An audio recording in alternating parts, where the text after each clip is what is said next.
મિત્રો આ તમને ડાયરેક્ટ સ્ટ્રેસ અને સ્ટ્રેનનો જે ક્વેશ્ચન આપવામાં આવે છે અસાઇનમેન્ટનો એનો 5th નંબરનો ક્વેશ્ચન છે આ બરાબર છે તો 5th નંબરના ક્વેશ્ચનને આપણે સોલ્વ કરવાનો છે અને અત્યાર સુધી જે ફોર્મ્યુલા આપણે જોયા છે એનો જ ઉપયોગ કરવાનો છે તેના પરથી આ પ્રોબ્લેમ સોલ્વ થઈ શકે છે તો ફર્સ્ટ આપણે આ સમના અંદર જોઈએ તો એવું લખ્યું છે કે એ મેમ્બર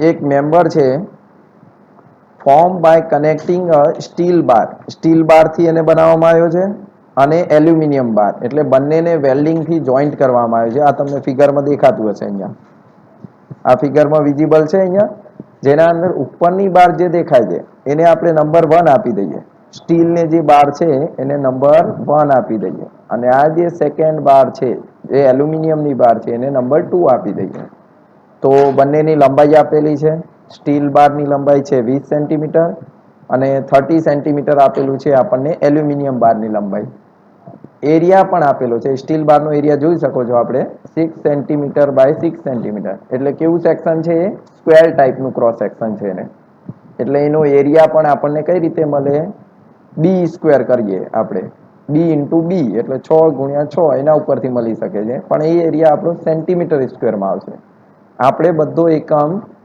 ન્યૂટન અને એમએમમાં રાખવાનો છે તો આપણે કોઈ પણ સમના અંદર મિસ્ટેક નહીં થાય નેક્સ્ટ જોઈએ એલ્યુમિનિયમ બાર છે તો તેનો એરિયા આપણને 10 × 10 એ સેન્ટીમીટર સ્ક્વેરમાં આવશે એને આપણે કન્વર્ટ કરીશું એમએમ સ્ક્વેરમાં એરિયા છે આપણા જોડે અને લંબાઈ પણ આપેલી છે હવે જોઈએ next એઝ્યુમિંગ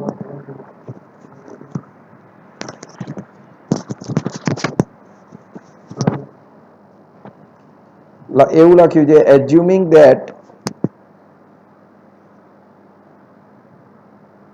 assuming that the bars are prevented from buckling sideway થી પ્રિવેન્ટ કરવાનું આવ્યું છે એટલે આ જે આપણને અહીંયા દેખાય છે સ્ટીલ અને એલ્યુમિનિયમની બાર એ ખાલી કોમ્પ્રેસ જ થશે એટલે એની લંબાઈના અંદર ઘટાડો થશે એનું સાઈડ સ્વે નહીં થાય સાઈડ સ્વે મીન્સ કોઈ વસ્તુ આ રીતે હોય તમારી આ રીતે સ્ટ્રેટ છે કોઈ તો એ આ રીતે ક્યારેય બેન્ડ નહીં થાય એવું કહેવામાં આવે છે આ સમમાં એવું એઝ્યુમ કરવામાં આવ્યું છે કે આ રીતે સાઈડના અંદર બકલ નહીં થાય તો બકલિંગને અવોઇડ કરવાની છે આપણે અહીંયા એટલે એ ખાલી એની લંબાઈના અંદર ઘટાડો થશે તો સ્ટીલ બારની લંબાઈમાં પણ ઘટાડો થશે અને એલ્યુમિનિયમ બારની લંબાઈમાં પણ ઘટાડો થશે એકની લંબાઈ છે 20 સેન્ટીમીટર અને બીજાની લંબાઈ છે 30 સેન્ટીમીટર ઓકે હવે નેક્સ્ટ લખે છે calculate the magnitude of force F force કેટલો એક્ટ કરતો હશે અહીંયા that will cause the total length of the member to decrease 0.30 mm એટલે ટોટલ લંબાઈના અંદર ઘટાડો કેટલો થાય છે 0.30 mm સ્ટીલ પ્લસ એલ્યુમિનિયમ બંનેનું મલાઈ અને લંબાઈના અંદર ઘટાડો લંબાઈમાં ઘટાડો કેમ થાય છે કારણ કે ત્યાં કોમ્પ્રેશન ફોર્સ છે એટલે જો ટેન્શન ફોર્સ હોત એફ તો એ શું થત લંબાઈના અંદર વધારો થત તમારે તો 0.30 mm ટોટલ એની લંબાઈ ડિક્રીઝ થાય છે the value of elastic modulus steel અને એલ્યુમિનિયમ માટે આપેલા છે ઇલાસ્ટિક મોડ્યુલસની વેલ્યુ સ્ટીલ માટે આપેલી છે 2 × 10⁵ ન્યૂટન પર mm સ્ક્વેર 6.5 × 10⁴ ન્યૂટન પર mm સ્ક્વેર તમારે જોડે એલ્યુમિનિયમના અંદર લંબાઈના અંદર ઘટાડો થાય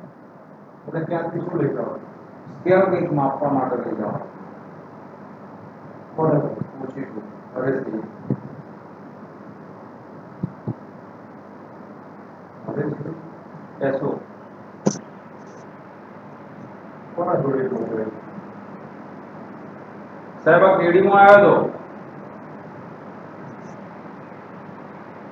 સ્લમનું મજી તો ક્યાં કેડીની ઓફિસમાં જ ના કેડીની ઓફિસમાં જ કર હા હા એવું છે હા હા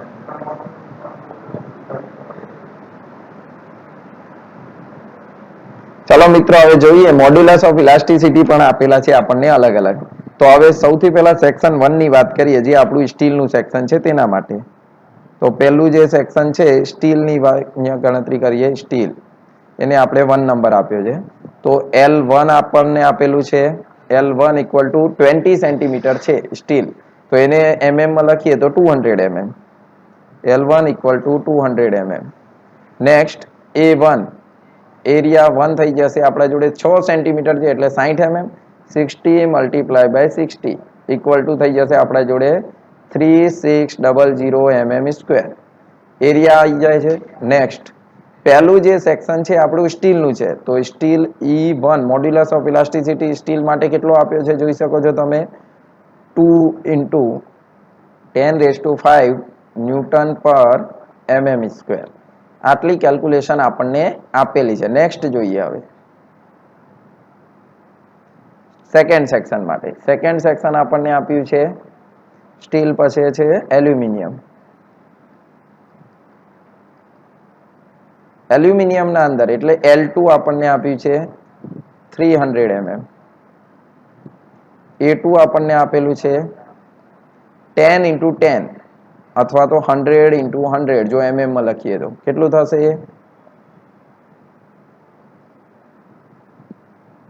100 અગેન 00 આ બે અને આ બે એ રીતે આપણા જોડે આવી જશે 10,000 mm સ્ક્વેર. અને એલ્યુમિનિયમ માટે E2 એલ્યુમિનિયમ માટે આપેલું છે આપણને modulus of elasticity 6.5 into 10⁴ newton પર mm સ્ક્વેર. ઓકે. હવે મિત્રો તમને ટોટલ ડેલ્ટા એલ આપ્યો છે. ટોટલ ડેલ્ટા એલ મીન્સ કે delta L1 plus delta L2 એ આપ્યો છે આપણને 0.30 mm એટલે ટોટલ લંબાઈના અંદર ઘટાડો કેટલો થાય છે 0.30 mm. તો ડેલ્ટા એલ ટોટલ આપ્યું છે આપણને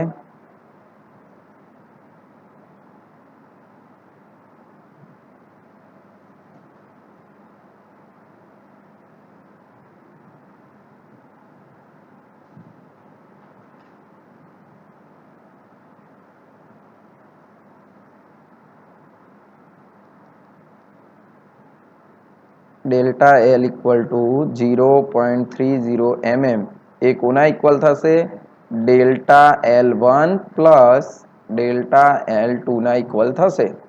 તો ડેલ્ટા L1 માટેનો આપણા જોડે ફોર્મ્યુલો શું છે જોઈએ. અહીંયા બધા જ ફોર્મ્યુલા હું લખી દઉં છું. આપણે જે અત્યાર સુધી ભણ્યા એ સ્ટ્રેસનો ફોર્મ્યુલો આપણે જોયો છે sigma equal two P upon A. Strain strain કઈ લિનિયર સ્ટ્રેન એનો ફોર્મ્યુલો આપણે જોયા છે epsilon equal to delta L upon L. પછી મોડ્યુલસ ઓફ ઇલાસ્ટિસિટી અથવા તો યંગ્સ મોડ્યુલસ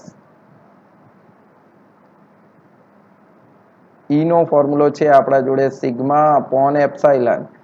એના સિવાય આપણે ઇલોંગેશન નો ફોર્મ્યુલો પણ જોયો છે.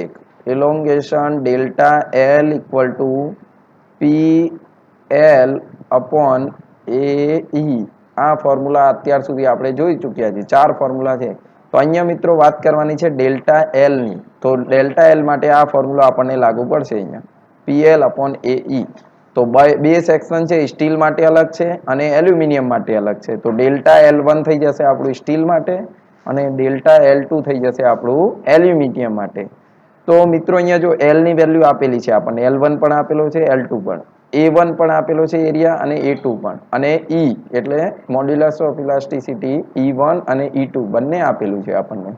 ફાઇન્ડ કરવાનું છે તો આપણે P ની વેલ્યુ ફાઇન્ડ કરવાની છે અને P ની જગ્યાએ અહીંયા શું લખે છે P ઇક્વલ ટુ શું છે અહીંયા P કોના બરાબર છે F ના બરાબર છે અહીંયા. તો P ની જગ્યાએ આપણે F લખી શકીએ છીએ.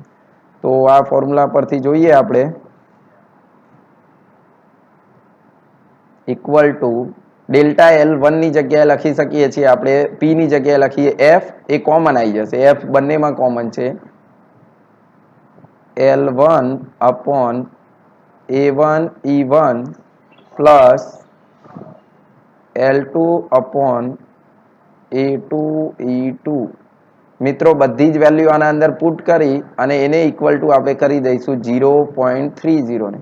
અહીંયાથી F ની કિંમત કેટલી આવે છે તેનો રિપ્લાય તમે આપશો એટલે એ આપણો ફાઇનલ જવાબ થશે. શેના અંદર ન્યૂટનના અંદર વેલ્યુ મળશે F ની. આપણે બધા મિત્રો જોડે કેલ્સી હોય તો કેલ્ક્યુલેટ કરી અને ફાઇનલ F નો રિપ્લાય આપો. આ અસાઇનમેન્ટનો ક્વેશ્ચન છે અને તમારે સોલ્વ કરવાનો છે એ ક્વેશ્ચન. એટલે રિપ્લાય આપો બધા.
આનો જવાબ આવશે મિત્રો 406 207.68 ન્યૂટન અને કિલો ન્યૂટનમાં એને જોઈએ તો 406.20 કિલો ન્યૂટન આ વેલ્યુ મળશે આપણને.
સ્ક્રીન વિઝિબલ છે ને કે જોજો પેલી પેઇન્ટ વાળી નવો ક્વેશ્ચન પુટ કરો દેખાય છે ઓકે છઠ્ઠા નંબર ઓકે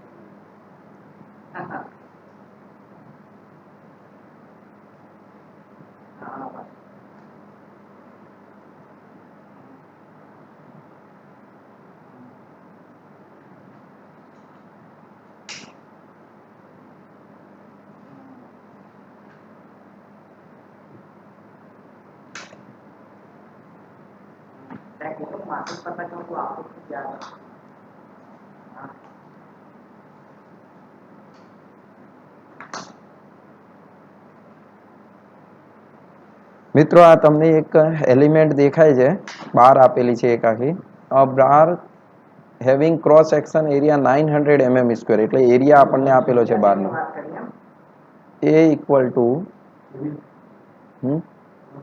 હા એટલે એ પેલું બંધ કર્યું છે ને હા સારું એરિયા આપેલો છે બારનો તમને 900 mm square area A equal to 900 mm square next આપ્યું છે એક્સિયલ ફોર્સ એના પર લાગે છે અલગ અલગ છે જોઈ લો મિત્રો એક્સિયલ ફોર્સ આ વન એલિમેન્ટ છે આ સેકન્ડ એલિમેન્ટ છે અને આ જે છે થર્ડ એલિમેન્ટ આ ફિગરના અંદર થોડીક ભૂલ છે મિત્રો જો આ 10 કિલોન્યુટન લોડ દેખાય છે એ આ ડાયરેક્શનમાં નથી આ ડાયરેક્શનમાં છે 10 કિલોન્યુટન આ ડાયરેક્શનમાં છે એટલો સુધારો કરી લેજો બધા તો 1 2 અને 3 ત્રણ એલિમેન્ટ અલગ અલગ છે ત્રણેયના અંદર લોડ લાગે છે વન એલિમેન્ટના અંદર આ સાઈડ 40 કિલોન્યુટન છે તો આ સાઈડ 70 છે સેકન્ડ એલિમેન્ટમાં આ સાઈડ 70 છે અને આ સાઈડ 20 છે થર્ડ એલિમેન્ટમાં સી ફેસ ઉપર 20 છે અને ડી ફેસ ઉપર 10 કિલોન્યુટન લોડ છે અને ત્રણેયની લંબાઈ પણ તમને આપેલી છે જોઈ લેવો મિત્રો AB ની લંબાઈ આપેલી છે તમને 0.6 મીટર AB એલિમેન્ટની લંબાઈ છે 0.6 મીટર BC એલિમેન્ટની લંબાઈ છે 0.8 મીટર અને CD એલિમેન્ટની લંબાઈ છે 1.0 મીટર ત્રણેય એલિમેન્ટનું L1 L2 અને L3 પણ આપેલું છે બધું મીટરમાં આપ્યું છે મિત્રો તો એને આપણે કન્વર્ટ કરી દેશું mm ના અંદર L1 L2 અને L3 ત્રણેયના mm માં કન્વર્ટ કરી દઈશું આપણે હવે નેક્સ્ટ તમને find the total elongation delta L find કરવાનું કીધું છે ડેલ્ટા L ટોટલ કેટલો થશે એ ફાઇન્ડ કરવાનું લાસ્ટ સમના અંદર તમને ડેલ્ટા L આપેલો હતો અને ફોર્સ ફાઇન્ડ કરવાનું કીધું હતું અહીંયા તમારે ફોર્સ આપેલા છે લેન્થ આપેલી છે એરિયા આપેલો છે અને મોડ્યુલસ ઓફ ઇલાસ્ટિસિટી E પણ આપેલો છે E કેટલો આપ્યો છે મિત્રો અહીંયા E ઇક્વલ ટુ છે 1 × 10⁵ ન્યૂટન પર mm સ્ક્વેર તો હવે આપણા જોડે ટોટલ ડેલ્ટા L કેટલું થશે delta L1 plus delta L2 plus delta L3 આ રીતે આપણા જોડે ડેલ્ટા L1 ડેલ્ટા L2 અને ડેલ્ટા L3 મળશે તો ફર્સ્ટ હવે મિત્રો અહીંયા થોડુંક ફોર્સ કેલ્ક્યુલેટ કરવાનું બીજા સમ કરતાં ઈઝી નથી, કેમ કે બીજા સમના અંદર ખાલી એક જ ફોર્સ ફાઇન્ડ કરવાનો હતો. અહીંયા તમને 4 ફોર્સ આપેલા છે. તો ફર્સ્ટ એલિમેન્ટ ઉપર કેટલો ફોર્સ લાગશે, સેકન્ડ એલિમેન્ટ ઉપર કેટલો ફોર્સ હશે અને થર્ડ એલિમેન્ટ પર કેટલો ફોર્સ હશે, એ જુદું જુદું તમારે કેલ્ક્યુલેટ કરવાનું રહેશે. સમજી લો હું ફર્સ્ટ એલિમેન્ટની વાત કરું. ફર્સ્ટ એલિમેન્ટની વાત કરીએ આપણે, તો અહીંયાથી એને કટ કરું હું, આ સેક્શનને અહીંયાથી કટ કરીએ તો પછી જોઈએ લેફ્ટ સાઈડ કેટલું છે અને રાઈટ સાઈડ કેટલું છે. આ સાઈડ સેક્શન આપી દઈએ, એ સેક્શનને નામ આપું છું એ સેક્શન કટ કર્યા પછી જોઈએ મિત્રો, તો આ સાઈડનું જે એલિમેન્ટ છે એ સેક્શન્સથી આ સાઈડ, તેનું ફિગર તમને દેખાય છે અહીંયા એ છે, અને લોડ જે લાગે છે એ છે તમારો 40 કિલો ન્યૂટન ટેન્શન. કેમ કે આ પોઈન્ટને ખેંચે છે તો 40 કિલો ન્યૂટન તમારું ટેન્શનમાં છે. ઓકે, બરાબર છે. હવે અહીંયા જુઓ, આ લેફ્ટ સાઈડની વાત થઈ ગઈ. રાઈટ સાઈડ જોઈએ તો આપણે કયા કયા લોડ છે. જુઓ, આ ડાયરેક્શનમાં 70 છે, નેક્સ્ટ આ ડાયરેક્શનમાં 20 છે, અને અગેન આ ડાયરેક્શનમાં આપણો લોડ જે છે 10 કિલો ન્યૂટન છે. ક્લિયર? તો જો આ બંને એક જ ડાયરેક્શનમાં છે તો બંને એડ થશે, 20 + 10 એટલે આ ટોટલ થઈ ગયા આપણા જોડે 30. અને આ સાઈડ જે લોડ છે એ કેટલો છે 70, અને આ સાઈડ થઈ ગયો આપણા જોડે 30. તો 70 - 30 એટલે કેટલું થઈ જશે આપણું 40. 70 - 30 એટલે 40 કિલો ન્યૂટન. અને જો મિત્રો બેમાંથી કયા ફોર્સની વેલ્યુ વધારે છે, 70 ની વેલ્યુ વધારે છે 30 કરતા આપણી, તો એની ડાયરેક્શનનો જે સિમ્બોલ હોય એ જ સિમ્બોલ અહીંયા આવી જશે. એટલે આપણું ફર્સ્ટ એલિમેન્ટ જોઈએ આપણે, તો ફર્સ્ટ એલિમેન્ટના અંદર આ સાઈડ 40 અને આ સાઈડ પણ 40 જ એક્ટ કરશે. એટલે P1 આપણને અહીંયાથી મિત્રો મળી જાય છે, P1 = 40 કિલો ન્યૂટન. સેમ મિત્રો આપણે P2 કેલ્ક્યુલેટ કરવાનું છે. જોઈ લઈએ કઈ રીતે P2 કેલ્ક્યુલેટ થશે. P2 માટે અહીંયા સેક્શન ડ્રો કરીએ આપણે. એ સેક્શનને નામ આપી દઉં છું BB. તો કેલ્ક્યુલેટ કરતી વખતે જોઈ લેશું આપણે મિત્રો, BB સેક્શન છે તો કઈ રીતે બનશે.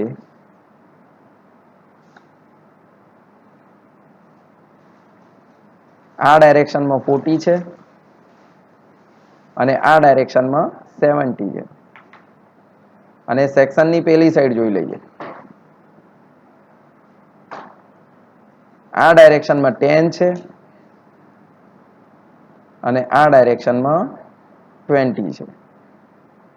ઓકે, હવે આ સેક્શન જોઈ લઈએ. આ 70 આ ડાયરેક્શનમાં છે, 40 આ ડાયરેક્શનમાં. તો 70 - 40 એટલે થઈ જશે આપણા જોડે 30 કિલો ન્યૂટન. ડાયરેક્શન કઈ આવશે, જે 70 મોટું છે એ જ ડાયરેક્શન આવશે, આ ડાયરેક્શન. અને આ સાઈડ જોઈએ, 20 આ ડાયરેક્શનમાં છે અને 10 પણ એ જ ડાયરેક્શનમાં છે, તો બંને એડ થશે, 20 + 10 એટલે 30 કિલો ન્યૂટન. એની પણ ડાયરેક્શન આ ડાયરેક્શન છે. ઓકે, તો ટોટલ એલિમેન્ટ ઉપર જોઈએ આપણે તો આ રીતનો ફોર્સ મળશે આપણને. એલિમેન્ટ નંબર 2 ના અંદર આ ડાયરેક્શન છે 30,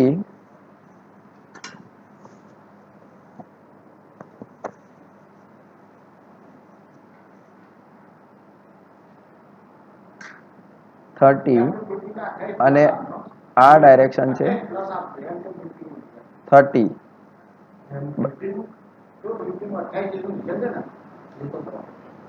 આ 30 છે અને આ 30 છે, તો P2 પણ આપણા જોડે કેટલો મળી જાય છે 30 કિલો ન્યૂટન. હવે P3 માટે કેલ્ક્યુલેશન જોઈ લઈએ મિત્રો. તો P3 માટેની કેલ્ક્યુલેશન જોઈએ આપણે, તો અહીંયા સેક્શન ડ્રો કરશું આપણે.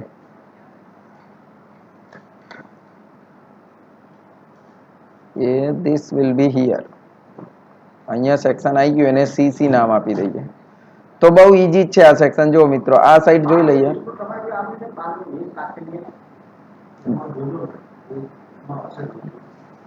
10 કિલો ન્યૂટન આ સાઈડ છે. ઓકે, તો આ સાઈડનું બધું જોઈ લો. જો આ સાઈડ 40 આ ડાયરેક્શનમાં છે, 70 આ ડાયરેક્શનમાં છે તમારું, અને 20 પણ આ ડાયરેક્શનમાં છે. આ તમારું સેક્શન અહીંયા થઈ ગયું CC.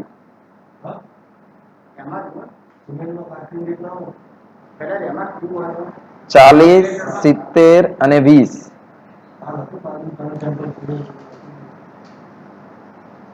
40, 70 અને 20. તો જોઈ લઈએ આપણે 40 પ્લસ 20 60. બે એક જ ડાયરેક્શનમાં છે બરાબર, અને 70 જે છે એ વિરુદ્ધ ડાયરેક્શન, તો -70. તો અહીંયા કરીએ તો આપણે જોડે શું મળશે? 10 મળશે. અહીંયા વેલ્યુ -10 મળે છે. -10 લખો, અથવા તો આ જે 70 નું જે ડાયરેક્શન છે એ ડાયરેક્શનમાં સિમ્બોલ આપી દો. આ 70 થઈ જશે, આ 10 આવી જશે અહીંયા બરાબર. સેમ 10 તમને આ સાઈડ મળે છે, તો ટોટલ P3 કેટલો થઈ ગયો આપણા જોડે? 3 એલિમેન્ટના અંદર આ સાઈડ થી 10 છે અને આ સાઈડ થી પણ 10 તમને એડ થતો હશે. ક્લિયર? તો P3 થઈ ગયું તમારી જોડે 10 kilo newton. Ready? P1, P2 અને P3 મળી જાય છે. તો મિત્રો હવે જોઈ લઈએ આપણે ફાઇનલ સમ. P1, P2 અને P3 પ્રેક્ટિસ કરશો એટલે મિત્રો ફટાફટ સોલ્વ થઈ જશે. જનરલી જો અહીંયા કે સેક્શન એ છે લેફ્ટ સાઈડ નું એન્ડ થી એન્ડ સેક્શન છે, તો અહીંયા 40 જેટલો ફોર્સ જે છે એ જ ફોર્સ તમારો P1 માં આવ્યો, જોઈ લો. અને સેકન્ડ સેક્શન જે છે આ બાજુ, એના અંદર આપણે બંને સાઈડ જોવું પડે, લેફ્ટ સાઈડ પણ જોવું પડશે અને રાઈટ સાઈડ પણ જોવું પડશે. અને કેલ્ક્યુલેશન કરી અને આપણા જોડે 30 આવ્યો, એટલે સેકન્ડ થોડી કેલ્ક્યુલેશન ટફ પડશે તમને. એ કેલ્ક્યુલેશન થોડી પ્રેક્ટિસ કરશો તો જ આવડશે તમને. નેક્સ્ટ જોઈએ આપણે થર્ડમાં. તો આ સાઈડ જોઈ શકો છો, રાઈટ સાઈડ 10 કિલો ન્યૂટન છે, તો આ સાઈડ પણ 10 કિલો ન્યૂટન જ આવશે. એટલે P1, P2, P3 ત્રણેય આપણને ખબર પડી જાય છે. તો ડેલ્ટા L1 કેટલું થશે? જો મિત્રો ફોર્મ્યુલો લખી દઉં છું હું, અને જવાબ તમારે આપવાનો છે. ડેલ્ટા L1 ટોટલ થશે P1 into L1 upon A1 into E1. એ અને ઈ જુઓ મિત્રો, એરિયા ક્યાંય બદલાતો નથી અને મોડ્યુલસ ઓફ ઇલાસ્ટિસિટી પણ બદલાતો નથી, એટલે એને આપણે કોમન લખી શકીએ છીએ. તો જોઈએ P2 into L2 divide by A into E plus P3 into L3 divide by A into E. તો અહીંયા P ની જગ્યાએ વેલ્યુ મૂકવાની છે, L ની જગ્યાએ A અને E ની જગ્યાએ. તો 1 અપોન એરિયા આપણો છે 900 mm², અને મોડ્યુલસ ઓફ ઇલાસ્ટિસિટી છે 1 ઇન્ટુ 10⁵ ન્યૂટન પર mm². P1 સમજી લો મિત્રો આપને આપ્યો છે 40 કિલો ન્યૂટન, તો કિલો ન્યૂટન ને મીટર ન્યૂટનમાં ફેરવશું તો 40 ઇન્ટુ 10⁵ ઇન્ટુ L1 આપણને આપી છે 0.6 મીટર, તો એની જગ્યાએ આપણે લખી શકીએ છીએ 600 mm પ્લસ. નેક્સ્ટ જોઈએ હવે 600 mm પછી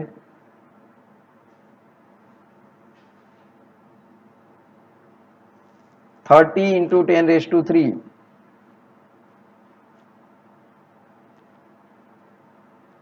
ઇન્ટુ જોઈ લઈએ મિત્રો એના અંદર કેટલું આપ્યું છે આપણને 0.8 મીટર એટલે 800 mm plus 10 into 10⁵ into 1000 mm.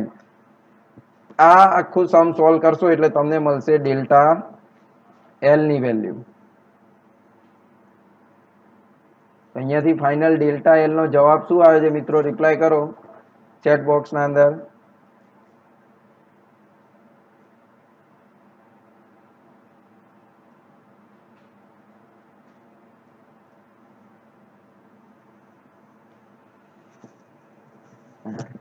બંધ કરી દીધો અવાજ બંધ. હા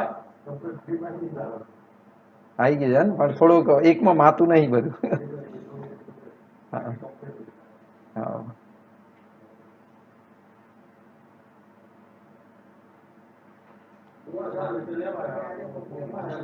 ઓનલાઈન મજા આવે, એમ તો ટીમમાં લઈ શકાય. પેલું વ્હાઈટ બોર્ડ છે જ ને ટીમમાં. હા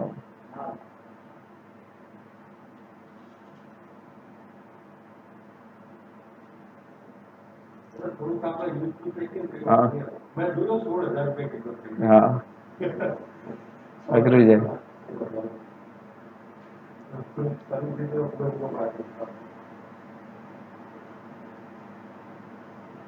રિપ્લાય આવ્યો કોઈનો? 0.111 mm. ઓકે, અને જવાબ તમારો આવ્યો છે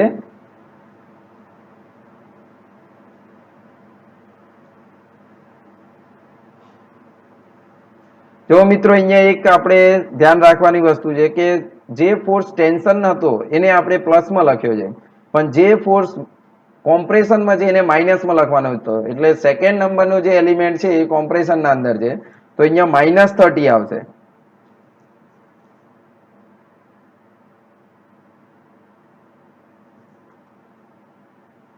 અહીંયા જે આ પ્લસનું સિમ્બોલ છે એની જગ્યાએ આવશે માઇનસના અંદર, કેમ કે એ ફોર્સ એના અંદર છે આપણો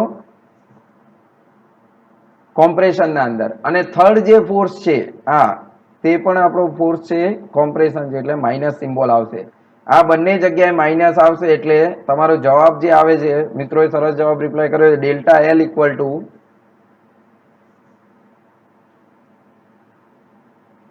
-0.111 mm, 0.111 mm, અને એ જવાબ તમારો આવશે માઇનસમાં. માઇનસ મીન્સ લંબાઈના અંદર ઘટાડો થાય છે, ડિક્રીઝ ઇન લેન્થ. તો આ રીતે તમારે સમ સોલ્વ કરવાના છે.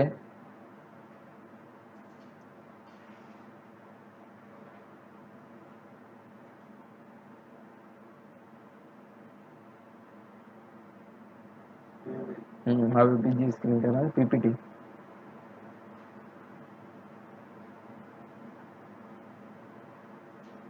દેખાય છે? કઈ સ્ક્રીન આવે છે હવે? કઈ પીપીટી આવી ને? હા બસ, હા બસ એ પીપીટી જ છે હમણાં.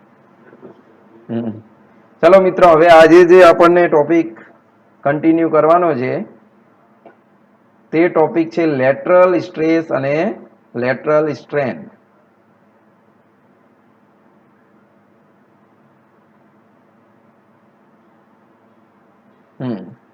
આ ટોપિકના અંદર હવે જોઈએ આપણે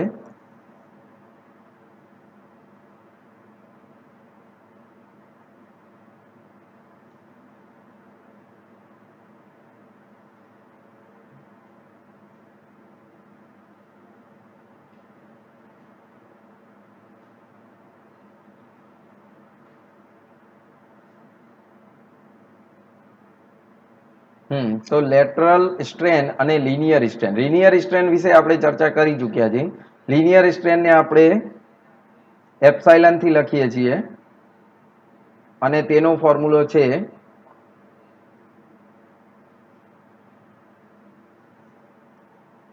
ડેલ્ટા એલ અપોન એલ.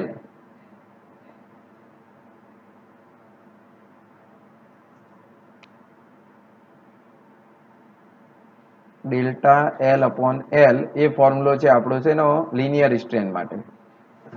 હવે નેક્સ્ટ છે લેટરલ સ્ટ્રેન. લેટરલ સ્ટ્રેન કોને કહીશું, પેલી તેની ડેફિનેશન સમજી લઈએ. જો અહીંયા એક સર્ક્યુલર પાઇપ આપેલો છે તમને, એ હોલો સર્ક્યુલર પાઇપ પણ હોઈ શકે છે અને સોલિડ પણ હોઈ શકે છે. તેનું ડાયામીટર ડી છે અને લંબાઈ એલ છે. તેના બંને એન્ડ્સ પર ટેન્શન ફોર્સ પી એપ્લાય થાય છે. જ્યારે બંને સાઈડથી આપણે કોઈ પણ એલિમેન્ટને ખેંચીએ છીએ અથવા ટેન્શન ફોર્સ એપ્લાય કરીએ છીએ તો એની લંબાઈના અંદર વધારો થાય છે. જોઈ લો મિત્રો, અહીંયા એલ પ્લસ ડેલ્ટા એલ લખી દો. પ્લસ કર્યો છે મીન્સ લંબાઈના અંદર વધારો થાય છે એની. પણ જ્યારે લંબાઈના અંદર વધારો થશે તો એનું ડાયામીટર જે છે એ ડિક્રીઝ થશે, એના અંદર ઘટાડો થશે. તો અહીંયા લખ્યું છે એને ડી માઇનસ ડેલ્ટા ડી, એટલે ડાયામીટરના અંદર ઘટાડો થાય છે અને લંબાઈના અંદર વધારો થાય છે. સેમ વે આપણે જોઈએ કોમ્પ્રેશન ફોર્સ એપ્લાય કરીએ તો શું થશે?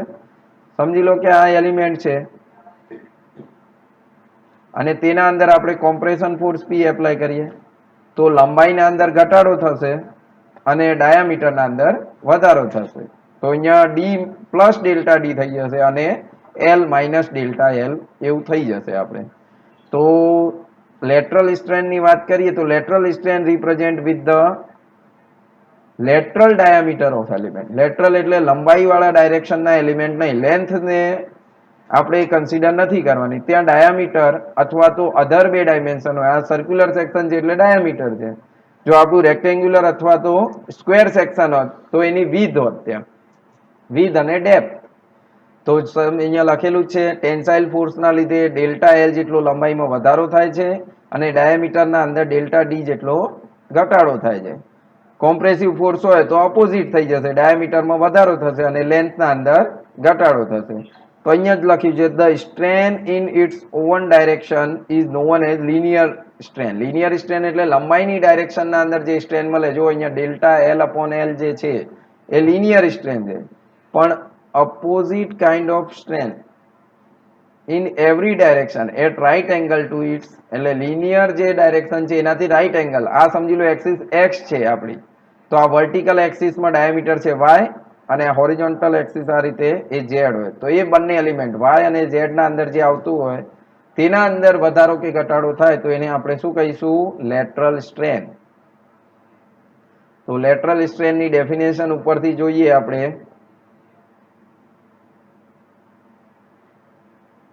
તો એને આપણે લખી શકીએ છીએ લેટરલ સ્ટ્રેન ને એપ્સાઇલન ડેશ.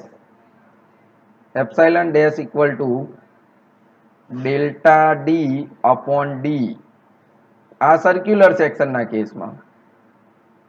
જો રેક્ટેન્ગ્યુલર હોય આપણું સેક્શન તો એ થઈ જશે delta B upon B equal to delta D upon D. B શું છે અહીંયા? વિડ્થ, અને ડી છે ડેપ્થ ઓફ ધ સેક્શન.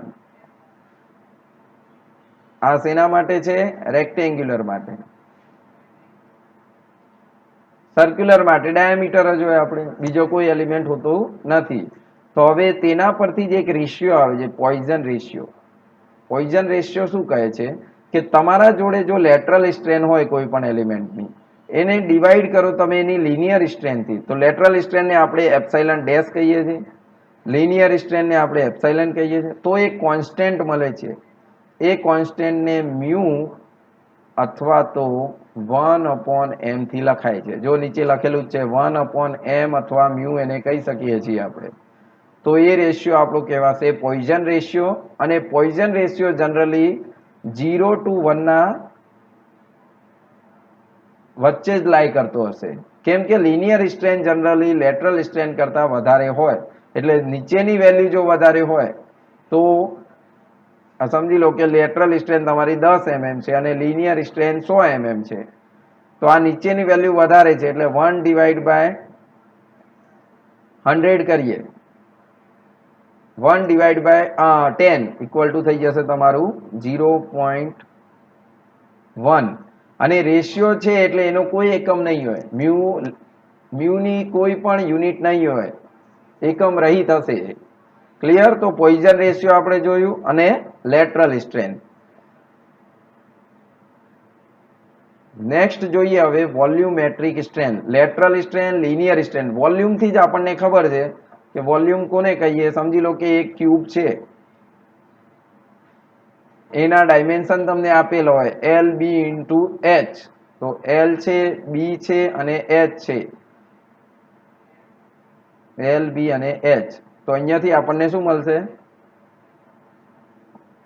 એનો વોલ્યુમ મળી જાય. ત્રણેયનો મલ્ટીપ્લાય કરીએ, ક્યુબોઇડ કહી શકાય, ક્યુબના અંદર ત્રણેય ડાયમેન્શન સરખા હશે, આ ક્યુબોઇડ હશે. તો L into B into H થી આપણને એની વેલ્યુ ક્યુબના અંદર મળશે વોલ્યુમની. ક્લિયર છે? તો હવે વોલ્યુમના અંદર ફેરફાર થાય, જો અહીંયા લખ્યું છે વોલ્યુમેટ્રિક સ્ટ્રેન કઈ જગ્યાએ, કે વોલ્યુમના અંદર જેટલો ફેરફાર થયો ડિવાઈડ બાય ઓરિજિનલ વોલ્યુમ, તો એ આપણે કહી શકીએ છીએ એને વોલ્યુમેટ્રિક સ્ટ્રેન. તો હવે સમજી લો અહીંયા લખ્યું છે volumetric strain of a rectangular body subjected to axial force. Axial force લાગતો હોય તો epsilon V equal to delta V upon V થાય. અને એક આ ફોર્મ્યુલો પણ તમારે યાદ રાખવાનો છે, એપ્સાઇલન કાઉન્સ 1 - 2/m ઇક્વલ ટુ આપણને મળી જશે વોલ્યુમેટ્રિક સ્ટ્રેન. આ એક ફોર્મ્યુલો બહુ જ ઇમ્પોર્ટન્ટ છે. હવે અહીંયા જુઓ total volumetric strain of rectangular body epsilon V equal to X ડાયરેક્શનમાં કેટલો ફેરફાર થાય છે, વાય ડાયરેક્શનમાં અને ઝેડ ડાયરેક્શનમાં. એ ત્રણેય આપણે કેલ્ક્યુલેટ કરીએ ત્યારે જઈને આ ફોર્મ્યુલો મળે આપણને, એપ્સાઇલન વી નો ફોર્મ્યુલો મળે. નેક્સ્ટ જોઈએ આપણે બલ્ક મોડ્યુલસ. મિત્રો યાદ રાખવાનું, જો વોલ્યુમેટ્રિક સ્ટ્રેન કોને કહીશું? Lateral strain. હવે વોલ્યુમેટ્રિક સ્ટ્રેન પછી આવે છે બલ્ક મોડ્યુલસ. તો બલ્ક મોડ્યુલસ કે ઇક્વલ ટુ થશે આપણા જોડે સ્ટ્રેસ કયો સ્ટ્રેસ? ડાયરેક્ટ સ્ટ્રેસ, જેને આપણે લખીએ છીએ સિગ્માથી divide by volumetric strain. Sigma divide by volumetric સ્ટ્રેનનો ફોર્મ્યુલો છે ડેલ્ટા વી અપોન વી. તો ડાયરેક્ટ સ્ટ્રેસ અને વોલ્યુમેટ્રિક સ્ટ્રેનના રેશિયોને આપણે શું કહીએ છીએ? Bulk modulus.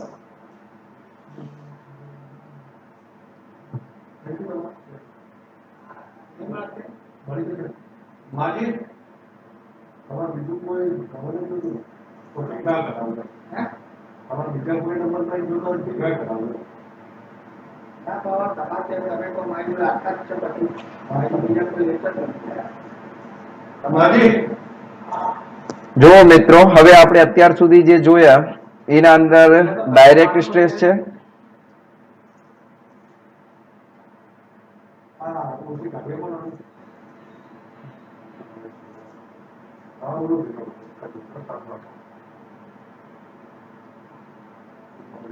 ડાયરેક્ટ સ્ટ્રેસ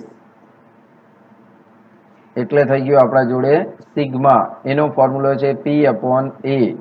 અને સ્ટ્રેન અને સ્ટ્રેન, સ્ટ્રેસ અને સ્ટ્રેન એકબીજામાં સમપ્રમાણમાં હોય, આ થઈ ગઈ આપણી લિનિયર સ્ટ્રેન.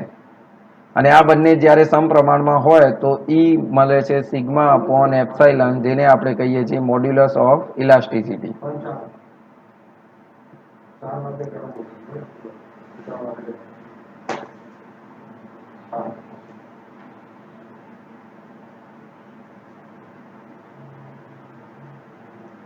નેક્સ્ટ મિત્રો જોયું તો આપણે શિયર સ્ટ્રેસ. શિયર સ્ટ્રેસને રિપ્રેઝેન્ટ કરીએ છીએ આપણે ટાઉથી. Tau equal to shear force F divide by shear area. Shear strain પણ આવે છે, તે એને આપણે લખીએ છીએ ફાઈ. શિયર સ્ટ્રેનને શેનાથી લખાય છે? ફાઈ. અને ત્યાંથી આપણને એક શિયર મોડ્યુલસ મળે છે, જેને આપણે જી અથવા તો એન અથવા તો સી કહી શકીએ છીએ. તો શિયર મોડ્યુલસ ઇક્વલ ટુ થઈ જશે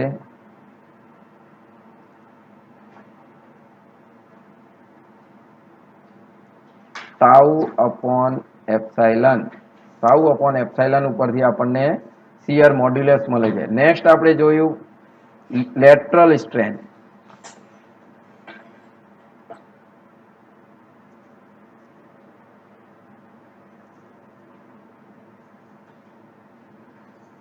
લેટરલ સ્ટ્રેન થઈ જશે epsilon dash equal to delta D upon D અથવા તો delta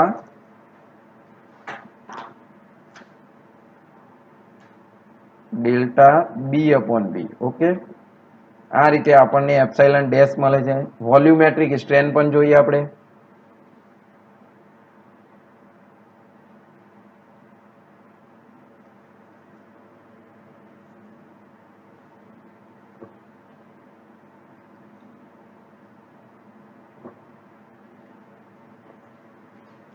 volumetric strain equal to થાય છે આપણા જોડે epsilon V equal two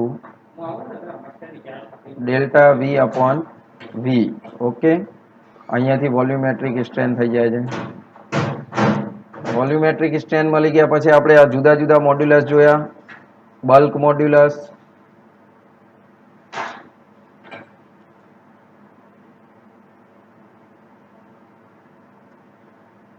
bulk modulus આપેલો છે stress divide by volumetric strain.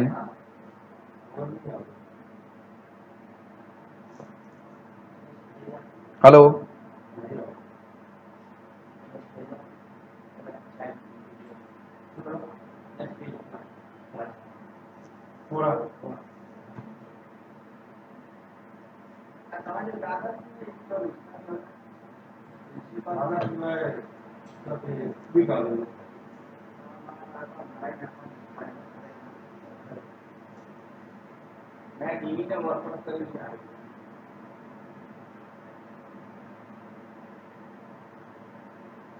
તો મિત્રો આપણે અત્યાર સુધી જોયું, આપણે સ્લાઇડ કમ્પ્લીટ જોઈ છે. એ તમને સ્લાઇડ મૂકવામાં પણ આવશે ક્લાસરૂમના અંદર, શેર કરેલી હશે. તમને ના હોય તો આજે શેર થઈ જશે. અને આપણે અસાઇનમેન્ટ પણ એના બધાના સોલ્વ કરવાના છે. અસાઇનમેન્ટ પણ આપણે સોલ્વ કરવાના છે. બરાબર મિત્રો? જો અસાઇનમેન્ટ એ કમ્પ્લીટ રીતે સોલ્વ કરીશું આપણે તો ડાયરેક્ટ સ્ટ્રેસ અને સ્ટ્રેનનું ચેપ્ટર આપણું ક્લિયર થઈ જશે.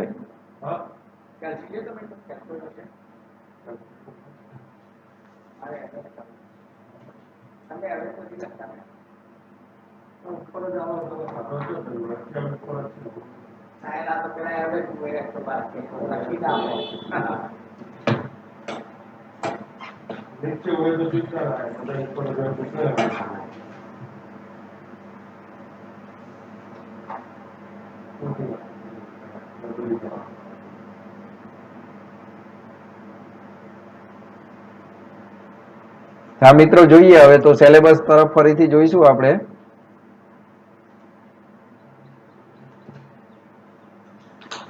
તો સિલેબસ ઉપર જોઈએ આપણે તો ડાયરેક્ટ સ્ટ્રેસ અને સ્ટ્રેન. હેલો,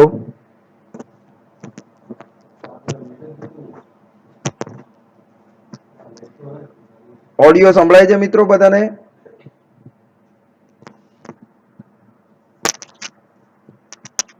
સંભળાય છે.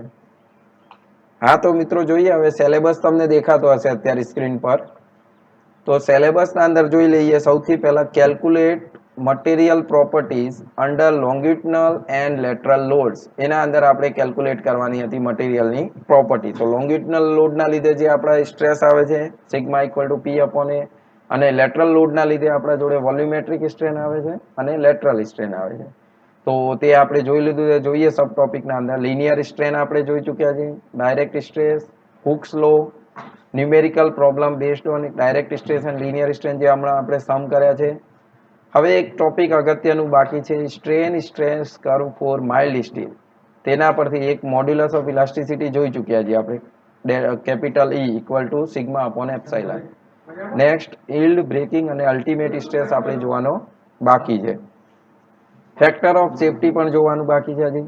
આ જોઈ લીધી આજ પ્રોબ્લેમ, લેટરલ સ્ટ્રેન અને પોઈઝન રેશિયો, એની ન્યુમેરિકલ પ્રોબ્લેમ સોલ્વ કરવાની બાકી છે આપણે. ડિફરન્ટ ટાઈપ ઓફ સ્ટ્રક્ચર્સ અને લોડ માટે હું તમને એક પીપીટી શેર કરીશ. ખાલી એ તમારે જોઈ લેવાની છે પીપીટી. એના અંદરથી ડાયરેક્ટ ક્વેશ્ચન પૂછાય છે 2 માર્ક્સના કે કયા ટાઈપના સ્ટ્રક્ચર હોય અને કયા કયા ટાઈપના લોડ લાગતા હોય સિવિલ એન્જિનિયરિંગ સ્ટ્રક્ચરના અંદર. ક્લિયર છે? આ શિયર સ્ટ્રેસ અને શિયર સ્ટ્રેન અને શિયર મોડ્યુલસ તેની પણ આપણે ચર્ચા કરી ચૂક્યા છીએ.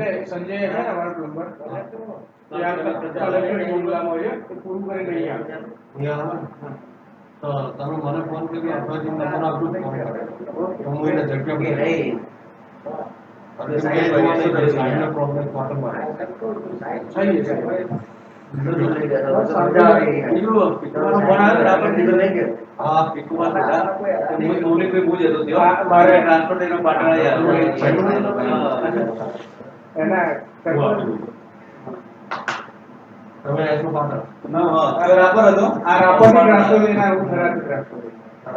પેલા બીએમ ચૌધરી જતા રહ્યા ને, એમને આ સવારે બગડ્યું તો મેં એમને ફોન કર્યો. એ કે સાહેબ મારી રીતે ગાંધીનગર ટ્રાન્સફર થઈ ગયું. મેં કીધું સારું ચાલ. એ કે માર પાસે 2-3 શું બદલે. ત્રિવેદી સાહેબ ડી અને એક્સિયન બંનેમાં.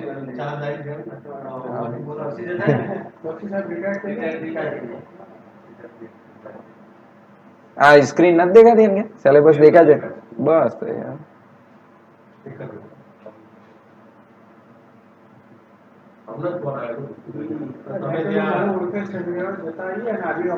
બલ્ક મોડ્યુલસ પણ આપણે જોઈ લીધું. પતાવી દઈએ.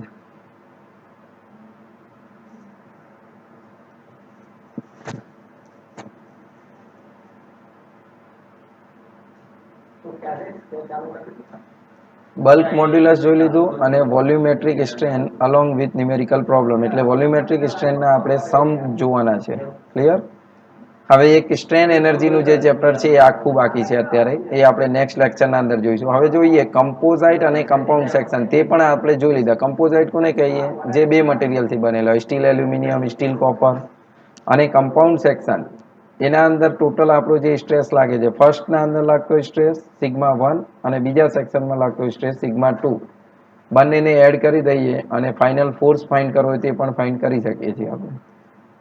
તો મિત્રો હવે નેક્સ્ટ લેક્ચરના અંદર આપણે જોઈશું સ્ટ્રેન એનર્જી રિલેટેડ. આ લેક્ચરના અંદર કોઈને પ્રોબ્લેમ હોય તો 5 મિનિટના અંદર કમેન્ટ બોક્સના અંદર કમેન્ટ કરો.